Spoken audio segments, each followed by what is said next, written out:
चलिए बढ़ते हैं अगले क्वेश्चन की तरफ। अब हम आ पहुँचे हैं तीसरे क्वेश्चन में। सबसे पहले तो इसे हमें स्टैंडर्ड फॉर्मेट में लिखना पड़ेगा। चलिए ऐसा करता हूँ मैं।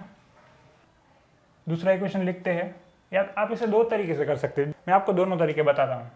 पहले इसे नॉर्मली करते हैं।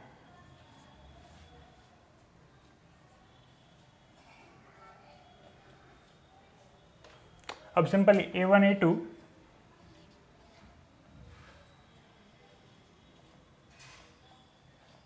और c1 c2, चलिए वैल्यू लिख देते हैं। 3/2, यहाँ पर 9 है, यहाँ पर क्या है 5/3 है, यहाँ पर क्या है -10 है, यहाँ पर क्या है -7 है, -14 है। a1/a2 का रेशियो निकालेंगे तो क्या होगा, 3/2 यहाँ आएगा 9। अब इसे सिंप्लीफाई करेंगे तो क्या होगा, 3/2 × 9 मतलब कि 3 3 × 9 होगा ना, 1/6, यानी कि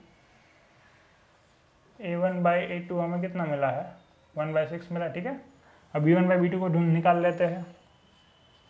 यहाँ पर माइनस है इसलिए -3/10, न्यूमरेटर से denominator goes into the denominator. ठीक है, यहाँ पर भी, यहाँ पर क्या आएगा -1/6 आएगा। ठीक है, ये ध्यान रखिएगा। मतलब कि b1/b2 क्या आया, -1/6। ठीक है, a1/2 + 1/6, b1/b2 -1/6। अब इन दोनों का रेशियो निकल लेते हैं तो बड़ा ही आसान है, 1/2 आएगा और c1/c2 आएगा 1/2। अब चलिए इन तीनों को कंपेयर करते हैं।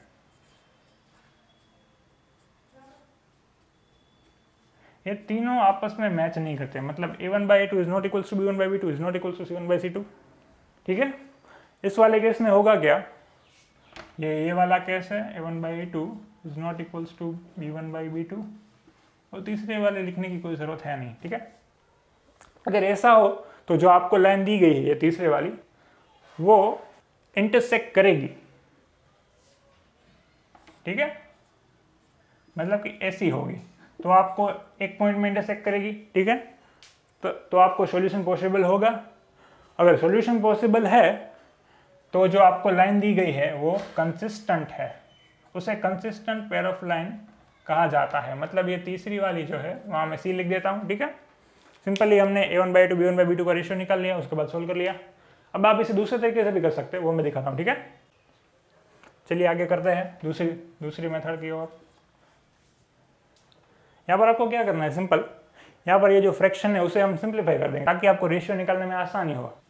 ये इधर मल्टीप्लाई होगा, ये इधर, और इन दोनों का इधर। चलिए पहले करते हैं। डिनोमिनेटर में क्या क्या है, 2 है, 3 है और 1 है। इन तीनों का एलसीएम क्या होगा, 2 3 1, एलसीएम क्या आएगा, 6 आएगा ना। तो हमें नीचे 6 बनाने हैं। ठीक है, इसलिए यहाँ पर 6 बनाना हो तो 2 3 × 6, मतलब 3 से ऊपर और नीचे मल्टीप्लाई करना पड़ेगा। तो क्या होगा, 3 3 × 9 आ जाएगा, यहाँ पर 6 होगा ना, 6 आ गया नीचे। यहाँ पर 3 है, सिर्फ 2 से मल्टीप्लाई करेंगे तो 6 बन जाएगा, तो क्या होगा 10y हो जाएगा। फिर यहाँ पर तो 6 से पूरा मल्टीप्लाई करना होगा, 42 आ जाएगा। यहाँ पर 6 = 0, फिर ये 6 सामने जाएगा तो वो कट जाएगा ना। ठीक है, अब आप सिंपली a1/a2 फिर से उन दोनों रेशियो को निकाल लीजिए। ये रहा पहला इक्वेशन, ये दूसरा। ठीक है, अब मैं a1/a2 फिर से लिखता हूँ। a1/a2 क्या है, 9 है, यहाँ पर भी क्या है 9 है। ठीक है, मतलब a1/a2 का रेशियो क्या मिला, 1 मिला, a1/a2। अब b1/b2 निकालते हैं। b1/b2, b1 क्या है 10 है, वो क्या है -10 है, मतलब b1/b2 क्या मिला हमें, -1 मिला। ठीक है, अब c1/c2 निकालते हैं। -42 अपॉन ये क्या है -14 है, कैंसल, 3 होगा। c1/c2 क्या मिला, 3 मिला। मतलब कि हमें a1/2 1 मिला, b1/b2 -1 मिला और c1/c2 3 मिला। ये तीनों एक दूसरे से मैच नहीं करते, यानी कि ये कंडीशन मतलब कि आपको इंटरसेक्टिंग लाइन मिलेगी, मतलब कि आपको एक यूनिक सॉल्यूशन मिलेगा, मतलब कि लाइन्स है वो कंसिस्टेंट है। ठीक है, आप इस तरीके से भी कर सकते हैं या तो डायरेक्टली भी कर सकते हैं, जो भी आपकी मर्जी हो। ठीक है, चलिए आगे बढ़ते हैं चौथे क्वेश्चन की तरफ। सबसे पहले तो स्टैंडर्ड फॉर्मूला में लिखना पड़ेगा X plus B Y plus C के फॉर्मेट में। पहले एक्स वाली टर्म, बाद में वाई वाली टर्म, बाद में नंबर वाली टर्म। 11 को सिंपली हम लेफ्ट साइड ले लेंगे और यहाँ पर क्या है -10x plus 6y plus 22 is equals to 0। ठीक है, x भी माइनस हो सकता है, ऐसा कुछ है नहीं। ठीक है, पहले x वाली टर्म y वाली टर्म, बाद में वो कॉन्स्टेंट टर्म। ठीक है, अब a1 बाई a2 निकालते हैं पहले। ठीक है, a1 ये a1 है, ये है a2। a1 बाई a2 में कितना मिला -1/2। ठीक है, अब b1 बाई b2 निकालते हैं।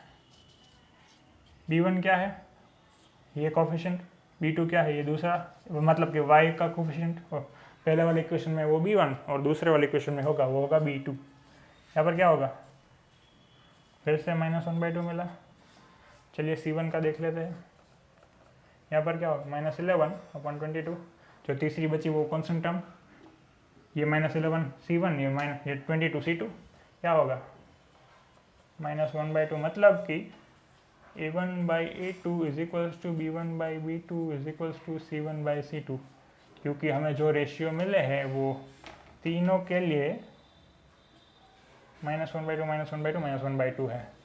मतलब कि ये वाली कंडीशन है। ठीक है, कि तीनों रेशियो अगर सेम हो, ये किस चीज़ में पॉसिबल है, अगर ऐसा हो तो जो आपको ये जो लाइंस दी गई है ये चौथे वाले में, वो कैसी होगी, कोइंसाइड करेगी। मतलब कि इस तरफ से लिखो तो L, इस तरफ से लिखो तो M, या तो ऐसे। ठीक है, मतलब कि वो दोनों इनफाइनाइट पॉइंट्स में इंटरसेक्ट करती है। मतलब कि इस लाइन पे जितने भी पॉइंट है वो सभी सॉल्यूशन है। अगर सॉल्यूशन पॉसिबल है, एक हो या अनेक हो, उसके लिए हमें एक टर्म दी गई है कंसिस्टेंट पेयर ऑफ लाइन। मतलब कि ये जो लाइन है वो भी कंसिस्टेंट है। कंसिस्टेंट मतलब ये हमें फोर्थ वाली पेयर ऑफ लाइन दी गई है, पेयर ऑफ लाइन्स, वो कंसिस्टेंट है। उसके साथ साथ एक और चीज़, अगर कोइंसिडेंट लाइन होती तो कंसिस्टेंट के साथ साथ उसे डिपेंडेंट भी कहा जाता है, डिपेंडेंट। ठीक है, क्योंकि आप एक लाइन को दूसरी में से डिराइव कर सकते हो। ठीक है, कैसे कर सकते हो, इसको मैं अगर 2 से मल्टीप्लाई करूंगा तो क्या होगा, 5 2 10 होगा, यहाँ पर 10 होगा, यहाँ पर -6 होगा, यहाँ पर, ठीक है, 22 आ जाएगा, सेम ही हो जाएगा ना। ठीक है, सिर्फ आपको माइनस कॉमन ले लेना है, बाद में सेम हो जाएगा। ठीक है, इसलिए इसे डिपेंडेंट कंसिस्टेंट लाइन बोला जाता है। चलिए आगे बढ़ते हैं पांचों क्वेश्चन की तरफ। ठीक है, सबसे पहले तो इसे स्टैंडर्ड फॉर्मेट में लिखना पड़ेगा।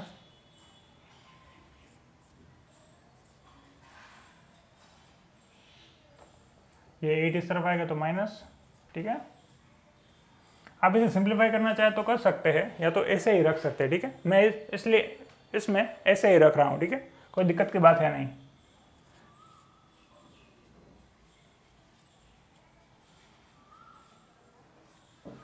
चलिए सिंपली रेशियो निकाल देते हैं। a1 बाई a2 क्या होगा, x वाले कोफिशिएंट का पहली इक्वेशन में से दूसरी इक्वेशन का रेशियो, इसे numerator denominator goes into the denominator, 3 2 6 हो जाएगा, फिर 2 2 4, 3 2 6, 2/3। अब b1 बाई b2 का रेशियो निकाल लेंगे। ये क्या है 2 और ये क्या है 3, ये भी हमें 2/3 मिला। चलिए c1 बाई c2 क्या आएगा देखते हैं।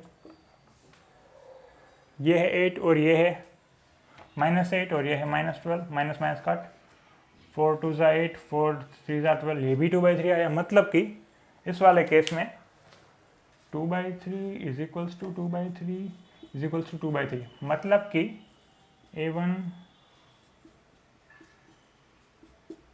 a1 by a2 is equals to b1 by b2 is equals to c1 by c2। मतलब कि ये तीनों रेशियो में एक जैसे मिले, मतलब समान मिले, इक्वल है। तब कैसी लाइंस होगी। अगर ऐसा सिनारियो मिले तो जो हमें लाइंस दी गई होगी वो कोइंसिडेंट होगी, कोइंसाइड कर जाएंगी। यहाँ से लिखूँ तो L, यहाँ से लिखूँ तो L, और आप ऐसे भी लिख सकते हैं। मतलब ये दो जो लाइन है ये इन्फिनिट पॉइंट में इंटरसेक्ट करेगी, ठीक है। मतलब कि आपको इन्फिनिट सॉल्यूशन मिलेंगे। इस पेयर ऑफ लाइन के लिए आपको अनेक सॉल्यूशन पॉसिबल है। अगर सॉल्यूशन पॉसिबल है, चाहे एक मिले या अनेक मिले, उसके लिए हमें एक टर्म दी गई है कंसिस्टेंट पेयर ऑफ लाइन। मतलब कि ये जो लाइन है वो भी कंसिस्टेंट है, उसके साथ साथ डिपेंडेंट भी है। डिपेंडेंट क्यों? क्योंकि आप इसकी इन दोनों को एक दूसरे में से डिराइव कर पाएंगे।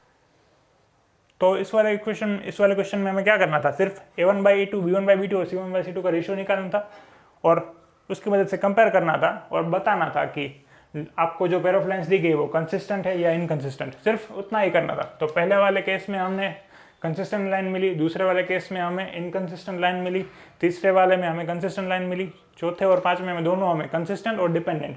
मतलब कि इस वाले केस में कोइंसिडेंट लाइन मिली, इस वाले केस में इंटरसेक्टिंग, इस वाले केस में पैरेलल और पहले वाले केस में इंटरसेक्टिंग, ठीक है। आपको मेरी ये वीडियो पसंद आई हो तो इसे लाइक कीजिएगा। आप मेरे चैनल एचजी एजुकेशन को सब्सक्राइब कर लीजिए और उसके साथ साथ बेल नोटिफिकेशन को भी आप क्लिक कर दीजिए ताकि आपको आने वाली एजुकेशन से रिलेटेड और लर्निंग से रिलेटेड वीडियो की नोटिफिकेशन सबसे पहले मिले। और आपके कोई सुझाव हो या कोई चीज़ आपको ना समझ में आए हो उसके बारे में भी आप कमेंट बॉक्स में लिख सकते हैं। मिलते हैं फिर अगली वीडियो में।